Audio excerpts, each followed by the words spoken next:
Bismillahirrahmanirrahim.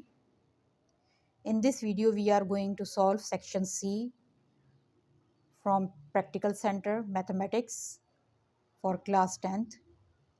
तो first question हम करेंगे हम इसका एक पार्ट सेक्शन बी का छोड़कर आ गए थे पीछे, बस वो मिस हो गया था।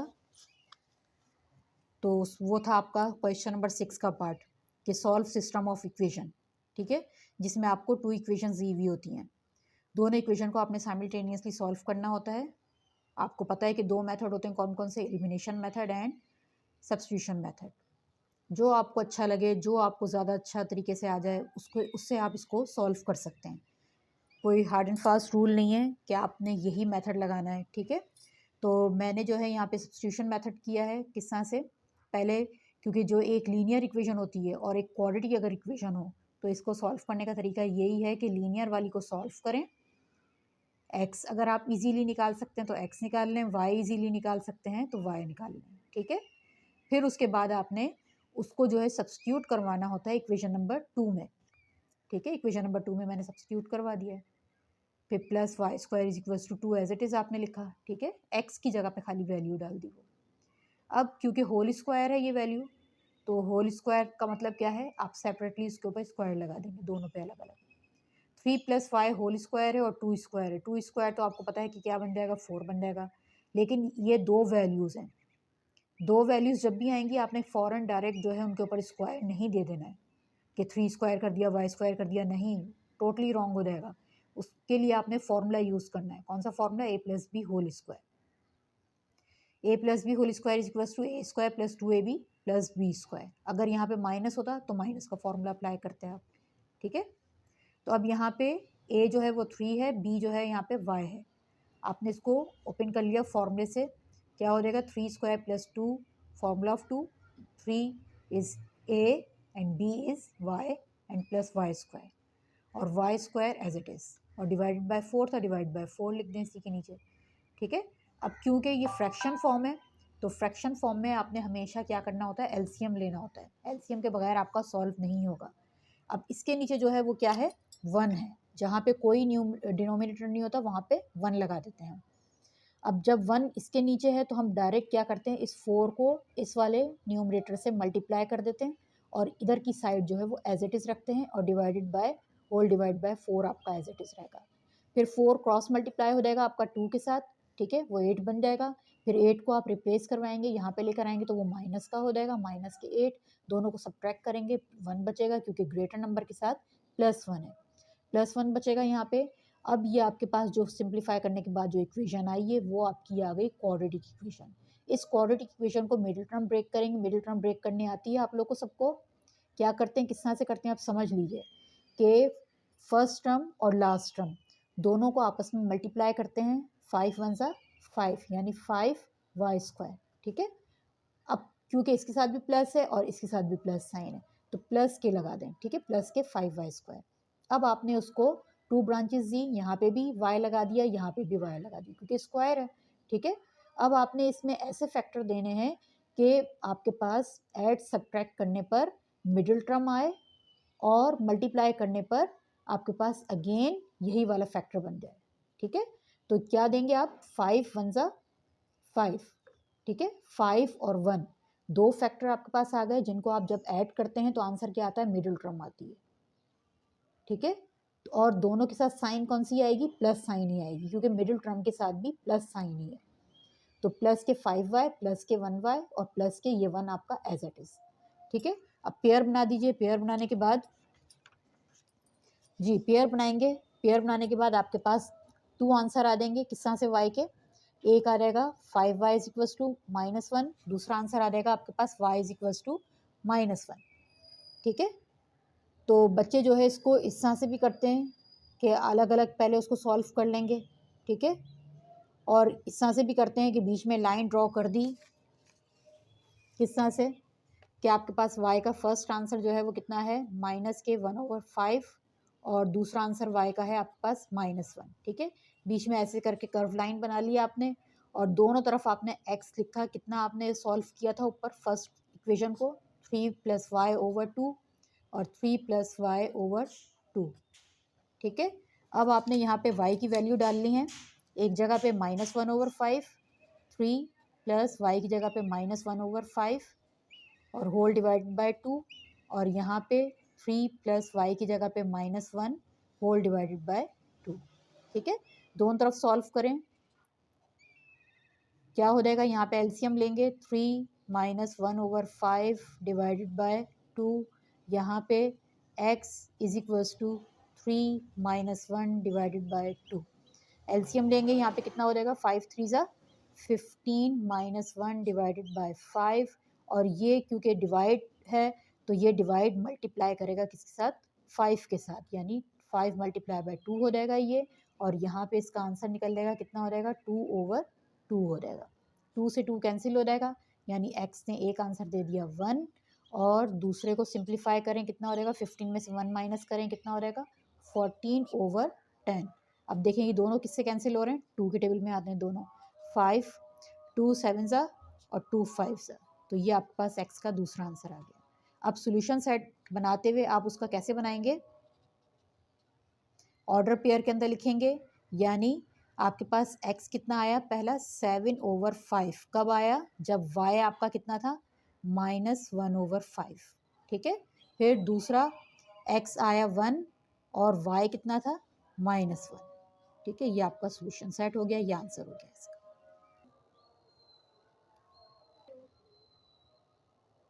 जी, सेक्शन सी का फर्स्ट क्वेश्चन है, find inverse by adjoint method. Find inverse by adjoint method, question number 13 है आपका। ठीक है, मैट्रिक्स आपको मिलेगा 3/3 का मैट्रिक्स होगा, उसमें सबसे पहले आपने क्या करना होगा, उसको एडजॉइंट, उसका डिटर्मिनेट निकालना होगा। डिटर्मिनेट कैसे निकलता है, expand by row one. Row one में क्या क्या एलिमेंट पड़े हुए, 2 1 1, 2 आपको सेंटर का पता है कि सेंटर में -1 आता है, फिर +1 आता है। अगर यहाँ पे माइनस ऑलरेडी है तो ये माइनस माइनस क्या हो जाएगा, प्लस हो जाएगा, और अगर यहाँ पे माइनस लगा हुआ है तो ये माइनस का आप लिखेंगे। ठीक है, ज़रूरी नहीं है कि अगर ये माइनस का है तो आप फिर भी ये प्लस ही लिखेंगे, यहाँ फिर माइनस आएगा इस जगह पे, प्लस माइनस माइनस, और यहाँ पे अगर माइनस है तो ये माइनस माइनस क्या हो जाएगा, प्लस हो जाएगा।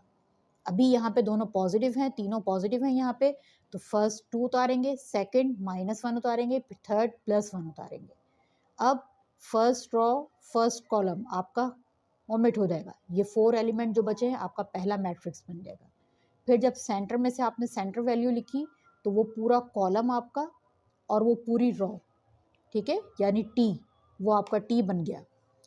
तो क्या बचेगा, खाली 3 2 1 2, 3 2 1 2, फिर +1 जब लेंगे थर्ड वैल्यू, तो यानी थर्ड कॉलम और फर्स्ट रॉ, थर्ड कॉलम और फर्स्ट रॉ, तो ये 4 एलिमेंट जो बचेंगे उनको उतारेंगे आप। ठीक है, फिर आपको मैं शुरू से बताती हूँ कि यहाँ पे जब भी 4 एलिमेंट होंगे मैट्रिक्स के अंदर तो आपने उनको सॉल्व करना है AD - BC, AD - BC, AD - BC, solve करेंगे इसको। ठीक है, यहाँ पे 3 आ जाएगा, यहाँ 4 आ जाएगा, यहाँ -1 आ जाएगा, तो आंसर क्या आ जाएगा आपके पास, 1 आ जाएगा। अब जब 1 आ गया तो इसका मतलब क्या है, इज़ नॉट इक्वल टू 0। ठीक है, 1 is not equal to 0, it's mean determinant is not equal to 0 and non singular, non singular हो जाएगा। आपको पता है ना कि जब भी डिटर्मिनेट जो है वो 0 के इक्वल आता है तो वो क्या कहलाता है, सिंगुलर मैट्रिक्स कहलाता है, सिंगुलर। ठीक है, और अगर वो कोई एलिमेंट देता है तो वो नॉन सिंगुलर मैट्रिक्स है। MCQs भी बनकर आता है, ध्यान रखिएगा इस बात का। अब यहाँ पे आपको फाइंड करना है क्या, को फैक्टर्स फाइंड करने हैं, किसके, ए मैट्रिक्स के को फैक्टर निकालने हैं, ए मैट्रिक्स से उसके को फैक्टर निकालने हैं। को फैक्टर क्या होते हैं, A11,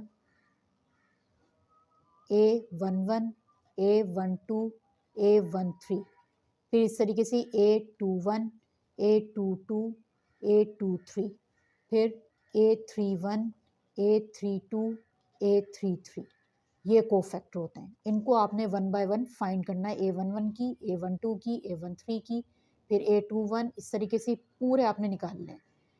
और 1 1 का मतलब क्या है, first raw first column, first raw second column, first raw third column. ठीक है, तो ये A11, A12, A13, A21, ठीक है, तो अब यहाँ पे a11 जब निकालेंगे तो उसका फॉर्मूला क्या लिखेंगे, -1 की पावर 1 + 1। जो भी यहाँ पे बेस लगी हुई है आपकी वो अलग अलग होके और दोनों के बीच में क्या आ जाएगी, प्लस साइन आ जाएगी। तो पहली पावर जो है 1 की जो पावर होगी वो क्या कहलाएगी, आपकी इवन पावर हो जाएगी।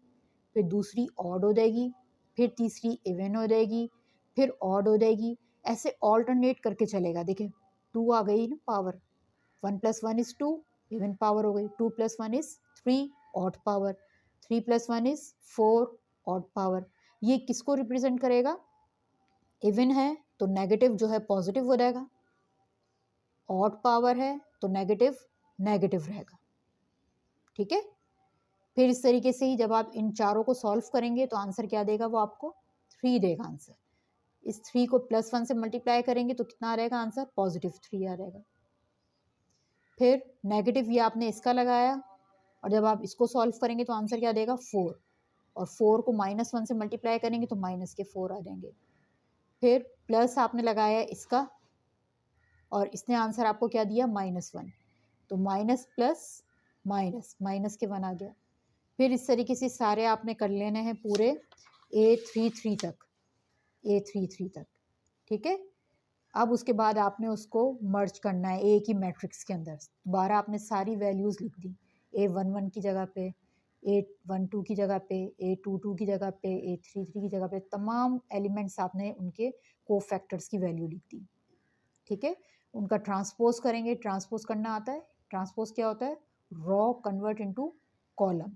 फर्स्ट रॉ उठाइए, फर्स्ट कॉलम बना दीजिए। सेकंड रॉ उठाइए, सेकंड कॉलम बना दीजिए। थर्ड रॉ उठाइए, थर्ड कॉलम बना दीजिए। अब ए इनवर्स का फॉर्मूला क्या होता है आपका, adjoint of A divided by determinate of A. Adjoint आपका ये निकल गया है। ठीक है। डिटर्मिनेट कितना आंसर आया था आपका, 1 आया था, 1 लिख दें। अब डिवाइड पे 1 है तो इसका मतलब क्या है कि ये पूरा आपका मैट्रिक्स एज इट इज़ रहेगा। ठीक है। और ये आपका ए इनवर्स का आंसर आ गया। ठीक है। अगर इसके नीचे कोई वैल्यू होती, जैसे 14 होता तो 3/14 कर देते, -1/14 कर देते, -1/14, 4/14। सही है। सब तमाम एलिमेंट्स को डिवाइड कर देते 14 के साथ। लेकिन अभी 1 है तो 1 का मतलब यानी आपका जो न्यूमरेटर है वो एज इट इज़ रहेगा और यही आपका ए इनवर्स कहलाएगा। जी। अब सेकंड क्वेश्चन है, इसी का ही और करके है कि find equation whose roots are double the roots of equation. देखें इक्वेशन देख लें कौन सी है, क्वाड्रेटिक इक्वेशन है, x² - px + kq = 0। ठीक है। तो उसकी जर्नल फॉर्म आपको पता है, ax² + bx + c = 0। और जर्नल इसके जो रूट्स हैं वो आपको पता है, वो क्या होते हैं, अल्फ़ा बीटा। ठीक है। लेकिन अब उसने जो है अल्फ़ा बीटा, उसने इक्वेशन भी दूसरी दी है और उसने क्या कहा है, रूट्स आर डबल, यानी अल्फ़ा का डबल क्या होगा, 2 अल्फ़ा होगा, बीटा का डबल क्या होगा, 2 बीटा होगा। ठीक है। अब ए इसमें क्या होगा, 1 होगा, बी क्या होगा, -p होगा, क्यू सी क्या होगा, क्यू होगा। ठीक। इक्वेशन फाइंड करनी है। इक्वेशन फाइंड करने का फॉर्मूला क्या होता है, x² - sum of root multiply with x plus product of root = 0। ठीक है। पहले आप जर्नल जो रूट्स होते हैं अल्फा बीटा, उनके सम निकालेंगे। सम ऑफ रूट क्या होता है, सम ऑफ रूट = -b/a और product of root c/a। But here the value of b is -p and value of c is q। ठीक है। तो सम कितना आ गया, p आ गया, प्रोडक्ट कितना आ गया, q आ गया। सही है। अब आपके पास जो गिवन है रूट्स, गिवन रूट्स क्या है, 2 अल्फा एंड 2 बीटा। अब आपने सम इनका निकालना है। ठीक है। तो सम निकालेंगे तो 2 जो है कॉमन ले लेंगे क्योंकि 2 दोनों के पास है और अल्फा प्लस बीटा हो गया ये। और अल्फा प्लस बीटा क्या है, आपका सम है जो ऊपर निकाल चुके हैं आप। क्या वैल्यू आएगी उसकी, p। तो सम की जगह पे हम p डाल देंगे तो इस तरह से आंसर क्या आ गया आपके पास, सम ऑफ रूट का 2p आ गया। ठीक है। फिर जो गिवन जो रूट्स हैं उनका प्रोडक्ट भी निकाल लेंगे, यानी प्रोडक्ट का मतलब 2 अल्फा मल्टीप्लाई बाय 2 बीटा, यानी 2 को 2 से मल्टीप्लाई करेंगे तो कितना हो जाएगा, 4। और अल्फा और बीटा मिलके क्या हो जाएंगे, अल्फा बीटा, यानी प्रोडक्ट। और प्रोडक्ट का आंसर आपके पास क्या आया था, क्यू आया था, तो क्यू डाल देंगे आप। ठीक है। तो आंसर क्या आ जाएगा, 4q आ जाएगा। अब आपने इक्वेशन अपनी उठाई है, x² - k, some of root की जगह पे 2p लिख देंगे और प्रोडक्ट ऑफ रूट यानी जो फॉर्मूला था आपका ऊपर, प्रोडक्ट ऑफ रूट की जगह पे 4q।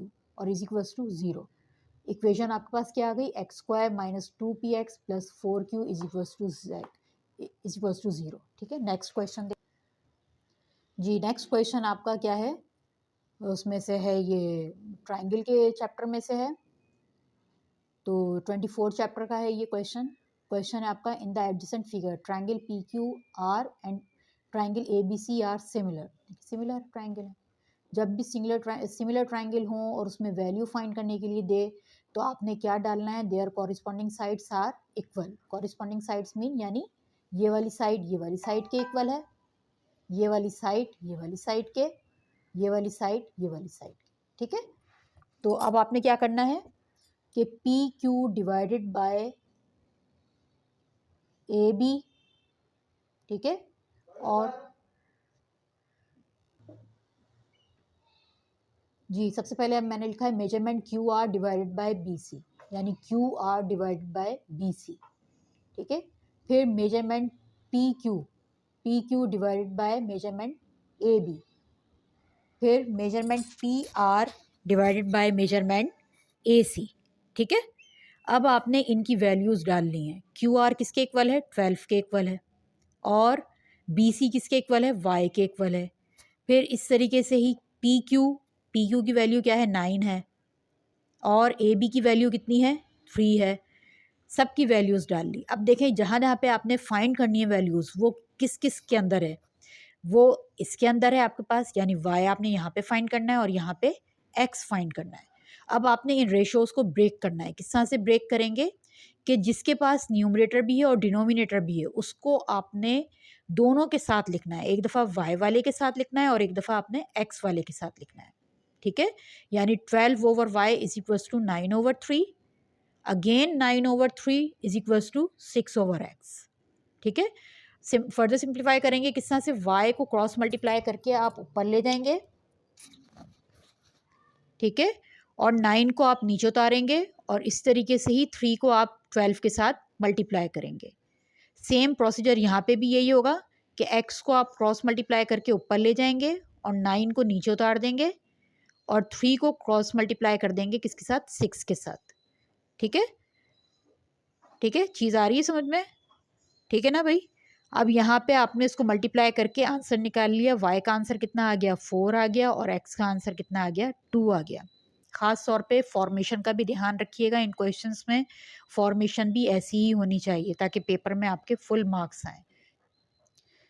जी अब और करके एक और इसी का ही पार्ट दिया था इन्होंने कि ratio of corresponding sides of two similar triangle is 2:x-5 and ratio of their areas is 1:9। Find the value of x। ठीक है, अब यहाँ पे एरिया फाइंड करना है आपने। एरिया आपको गिवन है, यहाँ पे आपने x की वैल्यू ही फाइंड करनी है। लेकिन जब आपके पास इस तरह से क्वेश्चन आए कि आपके पास साइड दी हुई है और एरिया दिया हुआ है, तो इसमें याद रखिएगा इस डेफिनेशन को, the ratio of area of two similar triangle is equal to the square of ratio of two corresponding side. ठीक है, मैं रिपीट कर देती हूँ, the ratio of area of two similar triangle is equal to the square of ratio of two corresponding side. ठीक है, तो आपने एक साइड पे स्क्वायर कर देना है और एक साइड पे आपने एरिया का इस तरह से करके बना देना है फॉर्मूला सा। तो फर्स्ट आपके पास जो एरिया वाला जो है वो क्या है, 1:9 है, और जो साइड्स के वैल्यूज़ मिले हुए वो क्या मिले हुए, 2:x-5। डिवीजन फॉर्म में आपने इसको कन्वर्ट कर दिया। आपको पता है ना कि जब भी रेशो फॉर्म दी हुई होती है तो उसको आप डिवीजन में कन्वर्ट कर सकते हैं। तो 1/9 आपने कर दिया और यहाँ पे 2/x-5 कर दिया, और क्योंकि यहाँ पे होल स्क्वायर था तो हम यहाँ पे होल स्क्वायर भी लगा देंगे लाजमन। तो होल स्क्वायर आपने लगा दिया यहाँ पे। अब 2 को स्क्वायर अलग दे दिया और x-5 होल स्क्वायर कर दिया। अब देखिए अगेन यहाँ पे ये 2 square is 4 and x-5 whole square is by using formula of square, यानी a+b whole square. a+b whole square किसके इक्वल होता है, a² + 2ab और प्लस b² के इक्वल होता है। ठीक है, ये अप्लाई करेंगे फॉर्मूला यहाँ पे, तो ये आपके पास ये चीज़ खुल के आ जाएगी। ठीक है, फिर क्योंकि आपने यहाँ पे x की वैल्यू बनानी है, x की वैल्यू फाइंड करनी है, तो इसको आपने अरेंज करना होगा। अरेंज किस तरह से करेंगे कि 9 cross multiply with 4 and this equation cross multiply with 1। ठीक है, तो ये देखें ऊपर आ गई ऊपर, और ये 9 के साथ मल्टीप्लाई करेगा तो हो गया 36 हो गया। फर्दर इसको सिंप्लीफाई करेंगे, 36 को इस तरफ ले आएंगे, माइनस का हो जाएगा 25, माइनस करेंगे तो कितना हो जाएगा माइनस के 11। ठीक है, अब मिडिल टर्म ब्रेक करेंगे। मिडिल टर्म ब्रेक करने का आपको बता दिया है तरीका, किस तरह से करते हैं मिडिल टर्म ब्रेक, कि आपने इसको जो है पहले मल्टीप्लाई कर देना है, 11 माइनस के 11x² पहले कर देंगे। अब -11x² के इस तरह के फैक्टर निकालने हैं कि आपके पास मल्टीप्लाई करने पर अगेन 11 ही याद है, ऐड और सब्ट्रैक्ट करने पर आपके पास 10 आ जाए। ठीक है, तो 11 वन ज़ा 11, 11 में से 1 माइनस करेंगे, कितने बचेंगे 10। और बड़े नंबर के साथ आपने नेगेटिव लगाना है, क्यों, क्योंकि आपके मिडिल टर्म के साथ भी नेगेटिव है। ये याद रखिएगा इस चीज़ को, इस पॉइंट को, कि जब भी मिडिल टर्म के साथ अगर नेगेटिव है ना, तो आपने वहाँ पे बड़े नंबर के साथ नेगेटिव लगाना है और छोटे नंबर के साथ पॉजिटिव लगाना है। ठीक है, आगे फैक्टर बनेंगे। फैक्टर बन गया आपके पास, एक x+1 = 0, दूसरा बन गया x-11 = 0। तो 2x की वैल्यूज़ आ गए, पहली वैल्यू क्या आ गई -1, दूसरी वैल्यू आ गई आपके पास 11। जी, क्वेश्चन नंबर 15 है आपका कि find distance between two congruent chord of length alpha = 7 centimetre and radius = 6 centimetre. ठीक है, आपने सर्किल ड्रॉ कर लिया। कॉर्ड आपको पता होता है कौन सी वैल्यू होती है, यानी 2 कॉर्ड आपने बना लिए जो आपके किससे दूर हैं, सेंटर से दूर हैं। 2 कॉर्ड आपने बना लिए जो सेंटर से दूर हैं, ये आपका सेंटर है। ठीक है, और सेंटर से लेकर एक पॉइंट जो है वो आपको रेडियस मिला हुआ है, यानी सेंटर से लेकर बाउंड्री वॉल तक जो लाइन है वो रेडियस कहलाती है। वो कितना मिला हुआ है आपको 6 मिला हुआ है। और ए से बी तक का डिस्टेंस जो है वो कितना है 7 मिला हुआ है।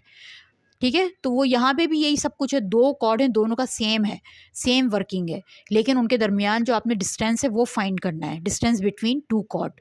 यानी एक पहला कॉर्ड ये रहा, दूसरा कॉर्ड आपका ये रहा, इनके दरमियान जो डिस्टेंस है, जाहिर बात है यहाँ से लेकर यहाँ तक जो डिस्टेंस होगा उसका वही डिस्टेंस उसका यहाँ पे भी यहाँ से यहाँ तक होगा। ठीक है, एक निकाल लेंगे, उसके अंदर इसको फाइंड करने के लिए दोनों को ऐड कर देंगे, तो पूरे आपके पास सी से लेकर डी तक की वैल्यू आ जाएगी। ठीक है, तो सबसे पहले आपने क्या करना है कि जो आपके पास 7 सेंटीमीटर है वो इस पूरी लाइन की वैल्यू है। आपने ये देखा कि ये ट्रायंगल बन रहा है। ठीक है, ये बेस हो गई आपकी, ये परपेंडिकुलर हो गया आपका, और ये हाइपोटेन्यूस हो गया। ठीक है, अब आपने क्या किया, 7 सेंटीमीटर, क्योंकि आपके पास ए बी का है डिस्टेंस, आपको खाली फाइंड करना है सी बी का डिस्टेंस। तो सी बी का डिस्टेंस फाइंड करने के लिए आप क्या करोगे कि ए बी को डिवाइड कर दोगे 2 से। ए बी को डिवाइड कर देंगे हम 2 से, यानी हाफ ऑफ लाइन आ जाएगा, और हाफ ऑफ लाइन कितनी है, सी बी है, तो सी बी का आंसर कितना आ जाएगा 3.5 सेंटीमीटर आ जाएगा। अब by using Pythagoras theorem, Pythagoras theorem क्या होता है, square of hypotenuse is equal to square of base plus square of perpendicular. ठीक है, तो आपके पास जो है ये परपेंडिकुलर की वैल्यू क्या आई है 3.5 आई है। ठीक है, 3.5 होल स्क्वायर कर दिया। मेजरमेंट ओ सी आपको फाइंड करनी है। ठीक है, तो ओ सी फाइंड करने के लिए आप जो बी सी की वैल्यू है उसको यहाँ पे से रिप्लेस करेंगे, वो यहाँ लेकर आएंगे, वो माइनस की हो जाएगी खोलने के बाद, स्क्वायर देने के बाद। ठीक है, माइनस की हो जाएगी, और जब इन दोनों को माइनस करेंगे तो आपके पास आंसर आ जाएगा 23.75। ये आपके पास आ गई किसकी वैल्यू, ओ सी की वैल्यू आ गई। अब क्योंकि आपको खाली ओ सी की वैल्यू निकालनी है, होल स्क्वायर की नहीं निकालनी, तो होल स्क्वायर को ख़त्म कौन करेगा, taking root on both side. Root ले लिया, जब 23.75 का रूट लेंगे तो वो आ जाएगा 4.8733 सेंटीमीटर आ जाएगा, और इसका रूट स्क्वायर से इसका कैंसिल हो जाएगा, तो मेजरमेंट ओ सी आ जाएगा। तो we know that 2 congruent chords are equidistance from the centre of the circle. ठीक है, तो ये दोनों जो डिस्टेंस हैं वो दोनों के सेम होंगे, तो इसका मतलब क्या है कि आपने जब दोनों के डिस्टेंस यानी सी से लेकर डी तक जो फाइंड करना है वो क्या करेंगे, आप दोनों को, जो आपको एक कॉर्ड आया है उसको 2 टाइम्स लिख के ऐड करवा देंगे। ठीक है, तो वो डिस्टेंस आ जाएगा आपके पास क्या, डिस्टेंस बिटवीन 2 कॉर्ड आ जाएगा, और उसका जो रूट करेंगे तो वो क्या आ जाएगा, रूट 95 सेंटीमीटर। जी, क्वेश्चन नंबर 16 है आपका, draw an inscribed circle of triangle A B C in which measurement A B is equal to 7 centimetre, measurement angle B is equal to 60 degree and measurement B C is equal to 6 centimetre. Also write the step of construction. ठीक है, तो आपको inscribe circle बनाना है। Inscribe circle बनाने के लिए सबसे पहले आपको एक ट्राइंगल बनानी पड़ेगी। ट्राइंगल कितनी है, measurement A B is equal to 7 centimetre. तो सबसे पहले आपने ए बी 7 सेंटीमीटर की ड्रॉ कर लें। ये देखें 7 सेंटीमीटर की आपने एक लाइन ड्रॉ कर ली। Draw line 7 centimetre A and B, ठीक है, ये 7 सेंटीमीटर की लाइन ड्रॉ हो गई, ठीक है। फिर उसके बाद आपने मेजरमेंट एंगल बी पे रख के आपने एंगल बनाना है, ठीक है, सबको बनाना आता है ज़रूर। ये आपने ये देखें, ये सेंटर जो है इसका बी का, वो जो आपकी लाइन का जो नीचे जो डॉट है उसके ऊपर बिल्कुल रखेंगे ये सेंटर। और ये देखें 0 से काउंट करेंगे, कहाँ आ रहा है 60 आपका, ये रहा 60, ठीक है, ये 60 आ गया आपका। अब इस 60 से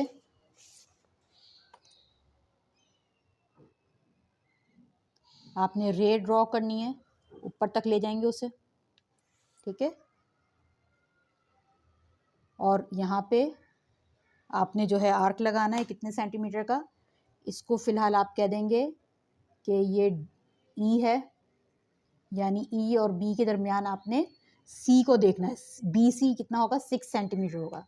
6 सेंटीमीटर अपना कंपस से आर्क लगानी है। 6 सेंटीमीटर का खोलें कंपस, ये देखें 6 सेंटीमीटर का खुल गया, ये देखिए सबको नज़र आ रहा है ना, ये देखिए 6 सेंटीमीटर का, ठीक है।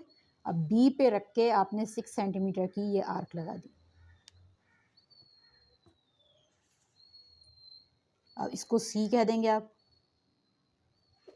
अब इस सी को ए से ज्वाइन कर देंगे, ठीक है, ये आपकी बन गई ट्रायंगल। ये कितने सेंटीमीटर की थी 6 सेंटीमीटर की, और इसमें एंगल बना था आपका 60 डिग्री का, 60 डिग्री का एंगल बन गया। अब आपने अपनी मर्ज़ी से छोटा सा एक सर्किल ऐसे करके इसके बीच में बना लेना है, ऐसे करके, ये देखें बना लिया। अब इसके ऊपर जितना ये खुला हुआ है इसको बंद नहीं करना है, इसको यहाँ रखेंगे और एक आर्क ऊपर की तरफ लगाएंगे और एक आर्क इधर लगाएंगे इसके इधर, ठीक है। अब आपने इसके ऊपर रखना है, जो प्रीवियस आर्क थी उसकी आपने उसको इंटरसेक्ट करना है।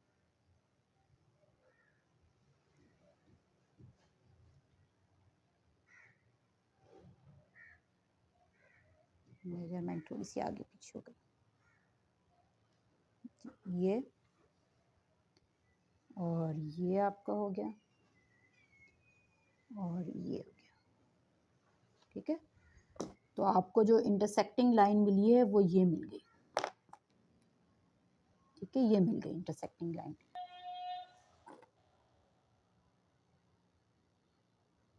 अब इस इंटरसेक्टिंग पॉइंट से आपने एक लाइन ड्रॉ कर देनी है जो एंगल बाइसेक्टर बन जाएगा, ठीक है, एक ये बन गया। अब सेम प्रोसेस आपने इधर भी करना है।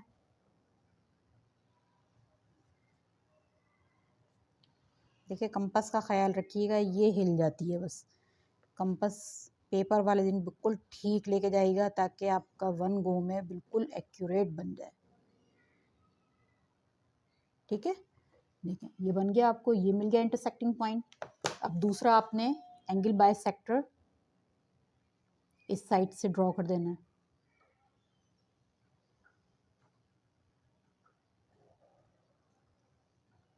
ठीक। अब ये जो इंटरसेक्टिंग पॉइंट मिला है आपका, इसके ऊपर रख के आपने एक सर्किल ड्रॉ कर देना है,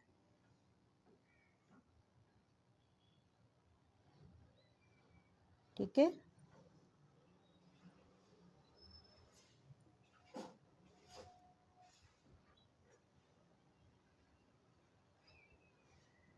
ठीक है, तो ये आपका बन गया इंस्क्राइब सर्किल। और इसके बाद जो है इसकी कंस्ट्रक्शन के स्टेप जो हैं, जी बिल्कुल ऐसे ही लिखिएगा आप, गिवन पहले लिखिएगा, फिर रिक्वायर्ड, फिर स्टेप ऑफ कंस्ट्रक्शन, ये इसके 6 स्टेप्स हैं, ठीक है। कोई मुश्किल नहीं है, आप काम करते जाइए, साथ साथ ड्रॉ करते जाइए और एक एक स्टेप लिखते जाइए, कोई मुश्किल चीज़ नहीं है, ठीक है। अच्छा अब आ जाइए इसी का ही और करके, एक और आपको दी हुई है जी, और करके आपको दिया हुआ है एक्सरसाइज 29.4 का है आपका, ठीक है। उसमें दिया हुआ है draw two tangent of a circle of radius 3.6 centimetre and centre at point 0 meeting each other at angle of measure 60 degree. ठीक है, तो इसमें क्या क्या गिवन है आपको? रेडियस गिवन है, रेडियस है आपका 3.6 सेंटीमीटर और एंगल है आपका 60 डिग्री। ठीक है, तो ये दो चीज़ें आपको गिवन है। तो सबसे पहले आपने क्या करना है, इसमें डायग्राम किस तरह से बनाएंगे कि आप उसमें पहले 3.6 सेंटीमीटर का सर्किल ड्रॉ करेंगे। रेडियस जो आपको दिया हुआ है वो कितना दिया हुआ है? 3.6 सेंटीमीटर। 3.6 सेंटीमीटर किस तरह से होगा कि मुझे भी सही ना बने, ये 3 हो गया आपका और 3.6 कहा है तो ये 5 से आगे लाइन एक। ठीक है, सबको नज़र आ रहा है? देखें, ठीक है, 3.6। अब आपने सबसे पहले इसमें एक सेंटर ड्रॉ कर लेना है ताकि आपका जो है कंपास हिले नहीं यहाँ से। सबसे पहले सेंटर ड्रॉ करेंगे। अब आपने उसको टाइट सा उसके ऊपर रखा कंपास, टिप ऑफ कंपास, और एक उसको वन गो में सर्किल यूं करके और यूं करके आपने ड्रॉ कर लिया ऐसे करके। ठीक है, 3.6 सेंटीमीटर का। अब आपने रेडियस कितना किया? रेडियस क्या होता है? सेंटर टू बाउंड्री वॉल, यानी सेंटर टू बाउंड्री वॉल आपका कितना हो गया रेडियस? 3.6 सेंटीमीटर। 3.6। और ये क्या है? ये 0 है आपका। ठीक है, सी इसको कह दें, सी इसको कह दें, बल्कि इसको 0 कहें। ठीक है, ये 0 हो गया आपका। अब आपने बिल्कुल इसी के ही जो है स्ट्रेट पे, इसी के ही हाफ पे, यानी एंगल आपको कितना उसने दिया है? 60 डिग्री दिया है। तो 60 180 में से जब आप 60 को माइनस करेंगे, 180 में से माइनस करेंगे 60 को, तो कितना आता है आपका? 120 डिग्री आता है। अब आपने 120 डिग्री का इसके ऊपर एंगल बनाना है। किस तरह से? ये आपका सेंटर है, इस सेंटर के ऊपर अपना प्रोटेक्टर रखेंगे, ये रखा। ठीक है, बिल्कुल लाइन के ऊपर लाइन हो इधर से, इस साइड से। अब ये देखें, 120 बनाना है आपने। ये आ गया 90, ये आ गया 110 और ये आ गया 120। ठीक है, 120 से आप एक अगेन रे ड्रॉ कर देंगे।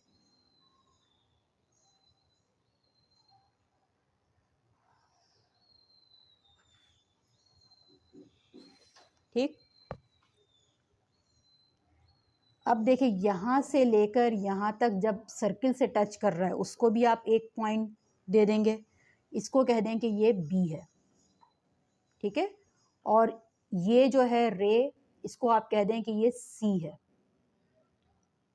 ठीक, और ये कितने इसका डिग्री का एंगल बना है? यहाँ पे 120 डिग्री बना है। अब आपने क्या करना है कि अपनी मर्जी से अगेन आपने वही वर्किंग करनी है जैसे आपने उसके ऊपर की थी, ऊपर वाले पे। अपनी मर्जी से छोटा सा एक सर्किल आपने इसके ऊपर ड्रॉ कर लेना है।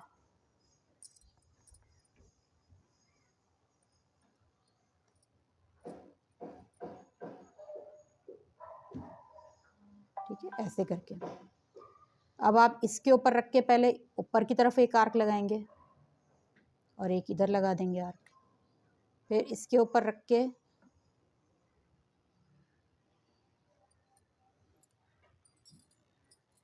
ठीक है। अब जितना खुला हुआ है आपने पहले एक आर्क आगे लगा दी, फिर उस आर्क पे रखेंगे, फिर एक उससे आगे आर्क लगाएंगे। अब जो पहली वाली आर्क है उससे एक आर्क ऊपर की तरफ लगा दें और दूसरी आर्क के ऊपर अपना कंपास रख के तो प्रीवियस आर्क को इंटरसेक्ट करें। ये देखें इंटरसेक्ट हो गई, इससे भी इंटरसेक्ट करें सही तरह से। ये देखें मिल गया इंटरसेक्टिंग पॉइंट आपको, ये मिल गया, ये मिल गया, सही है। और इसको आपने इस पॉइंट से ज्वाइन करना है।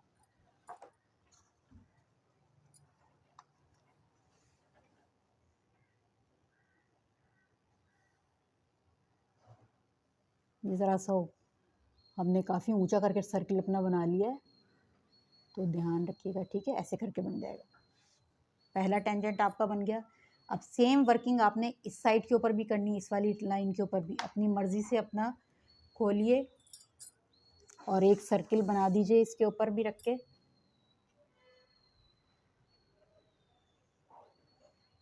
ठीक है। फिर इस तरफ पहले रखेंगे, एक आर्क लगा देंगे ऐसे करके, फिर इसके ऊपर रखेंगे, एक ऊपर की तरफ आर्क लगा देंगे और एक सर्किल को कट करेंगे। फिर सर्किल वाली आर्क के ऊपर रख के प्रीवियस आर्क को आप कट करेंगे। ठीक है। तो ये आपका इंटरसेक्टिंग पॉइंट मिल गया ये, और एक ये है। तो इन दोनों से आप लाइन ज्वाइन करेंगे।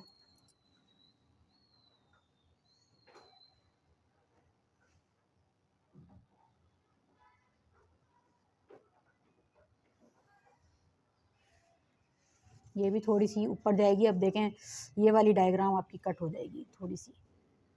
भाई ज़रा थोड़ा सा देख लिएगा, मैं जल्दी जल्दी में मैंने ये चीज़ देखी नहीं। नेक्स्ट पेज पे ही कर लेती हूँ, बल्कि ये देखें ऐसे।